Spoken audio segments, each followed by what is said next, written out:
Não sei vocês, mas eu ainda não me recuperei dos anúncios de ontem. Se você já se recuperou, você é uma pessoa mais forte do que eu, porque eu ainda tô surtada. Mas vamos, que hoje é dia de falar de The Mandalorian, então...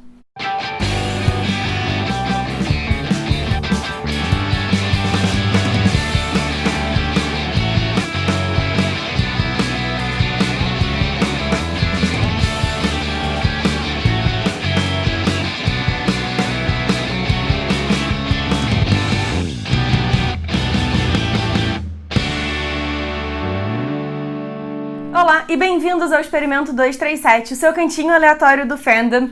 E hoje a gente tem, seguindo na nossa tradição de toda sexta-feira, o react do capítulo 15 de The Mandalorian, The Believer. O episódio abre em Wobani, que é um planeta que é meio que uma colônia penal, assim, do Império, com a localização do Mayfield, que a gente tinha conhecido lá no capítulo 6 da primeira temporada de The Mandalorian. E o que a gente sabia do Mayfield até ali era que ele era um excelente sharpshooter, né? Ele é um sniper, um atirador, um franco-atirador. Franco-atirador, isso? Deve ser. A Cara Dune chega lá e diz pra ele, olha, você vai vir comigo. Ele fica um pouco encagaçado, porque peraí, como é que é isso que eu vou vir com você e tal...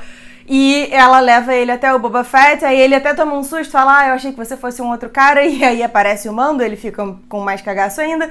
Mas eles explicam mais ou menos o que eles precisam fazer e pra que eles precisam dele, e ele, depois de relutar um pouco, acaba aceitando ir na missão. E a missão deles, basicamente, é tentar encontrar as coordenadas para o supercruzador, o Superstar Destroyer do Moff Gideon. E pra isso, o Mayfield diz, olha, eu preciso ter acesso a um terminal interno do Império. E aí ele propõe que eles vão até Morak, que é uma refinaria secreta de Rhydonian.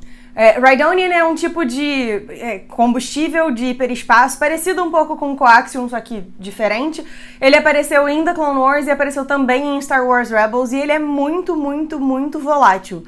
E se alguém fizer a piada do Vem cá, sobrinho, eu vou ficar muito triste. E aí, pra isso, eles precisam se infiltrar na base, porque é uma base super bem guardada e também chegar atirando em tudo é um risco danado por causa do Rhydonian. E aí, depois de discutir um pouco sobre os riscos, principalmente porque essas bases do Imperial Remnants, né, dos remanescentes do Império, é gerida pelo ISB, que é o Imperial Security Bureau, que é o equivalente do FBI do Império. Eles chegam à conclusão de que a melhor alternativa é que o Mayfield e o Mando infiltrem essa base. O grande problema é que é claro que um cara de armadura de Stormtrooper vai chamar muita atenção. Beskar, Nádia. Um cara com armadura de Beskar vai chamar muita atenção. Um cara com armadura de Stormtrooper é o normal em uma base do Império. Pelo amor de Deus. Então eles desenvolvem um plano que permite que eles roubem uma armadura de Trooper, que eu esqueci o nome. Peraí. E uma coisa que eu achei legal desse episódio é que eles basicamente pegaram Rogue One, Solo, misturaram tudo num potinho e dividiram e fizeram uma nova criatura. Porque assim, o plano deles pra infiltrar essa base imperial é basicamente sequestrar um carregamento de combustível, que é uma coisa que a gente viu em Solo, trocar de roupa com os Tank Troopers. Eu não tenho certeza se é esse o título que eles vão dar pra esse novo Trooper que a gente viu, mas eles são bem parecidos com os Tank Troopers de Rogue One, e aí usar a armadura e o comboio, sei lá, o caminhão, não sei como é que chama aquele transporte, pra entrar na base. E aí, seguindo na linha de misturar Solo com Rogue One, a gente vê piratas tentando sequestrar o carregamento de volta, né? Ou melhor, na verdade, eles estavam tentando destruir o carregamento, porque, mais uma vez, a gente tem a mensagem de que ninguém quer o Império e nem a Nova República lá pelo Outer Rim, mas a gente tem, de novo, piratas atacando o comboio, sei lá, o negócio de levar combustível e tal, assim como foi com os Cloud Riders lá em Solo. E quando eles estão chegando na base imperial, que aí eles já estão mais ou menos tranquilos, vieram uns TIE Fighters pra ajudar na cobertura e tal, e acabar com os piratas, saem não só Stormtroopers, mas também Shore Troopers, que foram troopers que foram introduzidos lá na época de Rogue One também. A armadura deles é mais amareladinha e tal. Acho que talvez você, pensando nessa terminologia, você pense exatamente a quem que eu tô me referindo. Esse é um episódio que, mais uma vez, desafia o credo, né, as crenças do Mandaloriano, os tabus do Mando, porque ele se vê obrigado a trocar a armadura dele pela armadura de Tank Trooper, Depois ele ainda se vê obrigado a tirar o capacete e ficar com o rosto exposto, não só pro Mayfield, mas pra um monte de outras pessoas. Então a gente vê que essa temporada tá realmente desafiando todas as bases da crença dele. Tem um diálogo muito legal entre o Mayfield e o Mando que é justamente sobre isso. O Mayfield, inclusive, pergunta pra ele, cara, o que importa é não tirar o capacete ou é ninguém ver o seu rosto? Porque são duas coisas diferentes. E eu gosto dessa lógica da gente estar desafiando a crença do personagem, até porque foi uma das minhas coisas favoritas também em The Last Jedi, é desafiar a nossa crença nos Jedi enquanto símbolo máximo da paz e do bem na galáxia. Então, assim, todas as histórias que fazem a gente repensar as nossas crenças e as crenças dos personagens são sempre histórias que eu acho interessantes. Uma outra coisa que é curiosa do diálogo do Mayfield com o Mando é que o Mayfield fala assim, todo mundo acredita em alguma coisa e todo mundo tá sendo dominado por alguém. Se você nasceu em Mandalore, seu credo é um, se você nasceu em Alderaan, seu credo é outro, o que importa é que os dois não existem mais. E aí eu fiquei pensando, brother, destruíram Mandalore? É por isso que dizem que Mandalore não existe mais? E aí eu lembrei de um diálogo do cliente lá na primeira temporada em que ele pergunta pro Mandaloriano, tipo, por que vocês resistiram à nossa ocupação? O cliente ainda continua dizendo que o Império traz muitos benefícios para os planetas em qualquer métrica que você aplique, seja pelo desenvolvimento, seja na economia, seja onde for. E esse é um sentimento que depois é reiterado por um personagem que a gente vai conhecer na próxima cena, quando ele fala que ninguém quer ser livre. No fundo, as pessoas querem mesmo é controle, é segurança, é saber o que tá acontecendo. Mas eu vou falar dele já já. Então, o Mando e o Mayfield chegam na base e eles localizam lá o terminal, mas o Mayfield diz, olha, eu não vou poder acessar o terminal porque o oficial que tá ali foi meu commanding officer, né? Ele foi um superior meu. Eu não sei se ele vai lembrar de mim ou não, mas eu preferia não arriscar, então é melhor a gente abortar a missão e tal, não sei o que, não sei o que lá. E aí o Mando respira fundo e diz, não, beleza, eu vou lá, eu vou fazer. E aí o Mayfield diz, não adianta, precisam escanear a sua cara, esse é todo o rolê, é por isso que as outras pessoas não puderam vir. Porque senão o Imperial Security Bureau ia saber que eles estavam lá e tal.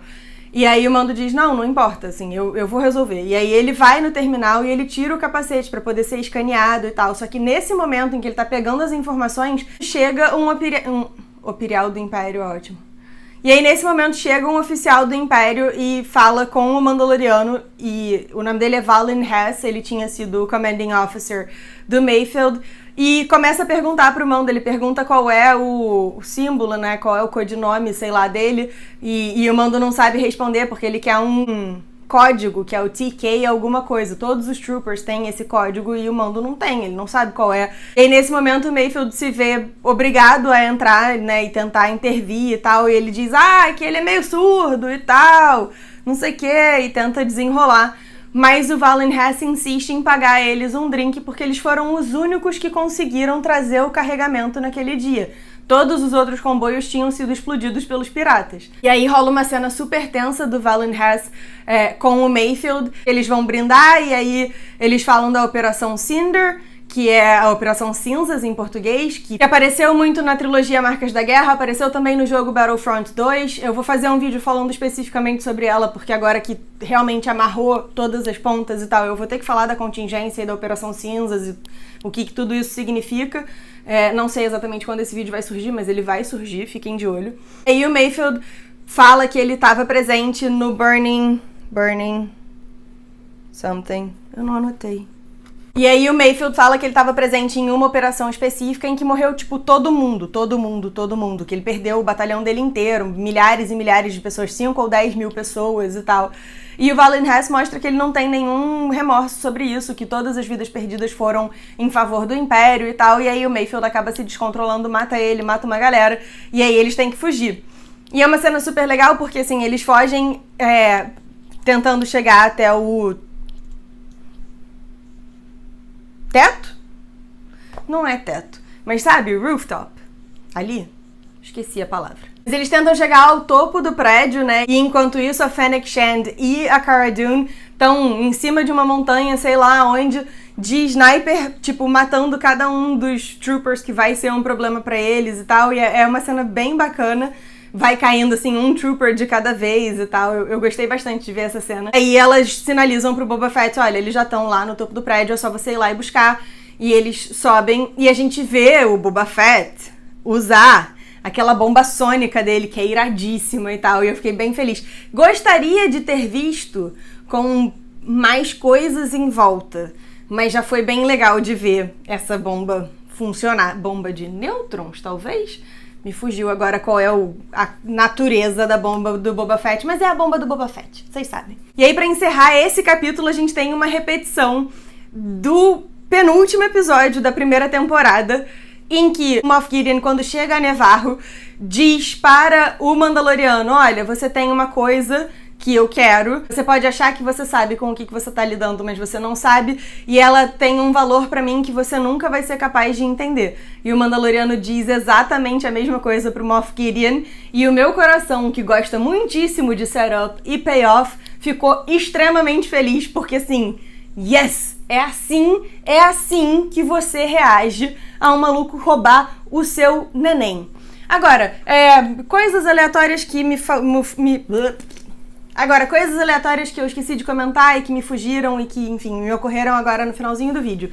Primeiro, achei irado a gente ver que o Mandaloriano, quando ele apanhou com a armadura de Trooper, ele ficou todo machucado. Ele, quando volta pra dentro do carro, depois de ter matado um monte dos piratas e tal, ele tá sofrido. Então, assim, a armadura de Beskar, ela é boa contra sabres de luz, ela é boa contra tiros de blaster e ela, aparentemente, também é boa contra porrada, porque ele tava sofrendo com a armadura de Trooper. Seguindo aí na linha de setup e payoff, a primeira temporada terminou com a gente achando que o Moff Gideon tinha sido derrotado e ele saindo relativamente vitorioso com o Darksaber dos escombros do TIE Fighter dele.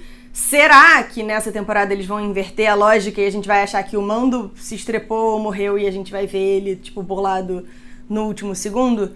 Não sei. Queria saber de vocês o que vocês esperam do último episódio, o que vocês acharam desse, principalmente. Se vocês ficarem com alguma dúvida, se vocês quiserem que ela seja respondida no nosso tradicional vídeo de perguntas e respostas, é só deixar ela aqui embaixo. Ou você pode ir lá no Instagram, na caixinha de perguntas e respostas, que eu vejo todas e faço o vídeo de amanhã. E é isso, que a força esteja com vocês sempre, porque esse é o caminho.